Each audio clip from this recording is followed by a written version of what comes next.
அம்பேத்கரோட இதழ்கள் பற்றி பார்க்கலாம். அம்பேத்கர் வந்து ஒரு 4 இதழ்கள் நடத்தியிருக்காங்க. வரிசையாக சொல்கிறேன். ஃபஸ்ட்டு மூக் நாயக் அப்படின்னா என்னென்னா ஊமைகளின் தலைவன் அப்படின்னு பேர். ஊமைகளின் தலைவன் தான் மூக் நாயக் அப்படின்னு சொல்லுவாங்க.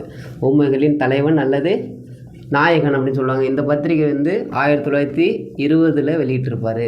அடுத்து பார்த்திங்கன்னா பகிஷ்கிருத் பாரத். இது என்னென்னா புறக்கணிக்கப்பட்ட இந்தியா அப்படின்னு அர்த்தம். சரிங்களா?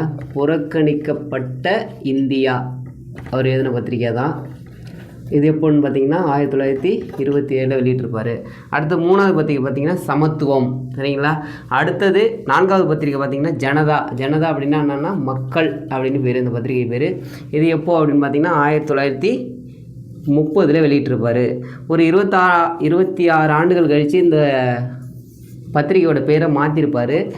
பிரபுத்த பாரத் அப்படின்னு பேர். அறிவொளி பெற்ற இந்தியா அப்படின்னு இந்த பத்திரிகையோட பேரை மாற்றிருப்பார். அறிவொளி பெற்ற இந்தியா. இது வந்து முக்கியமானது, படிச்சிங்க.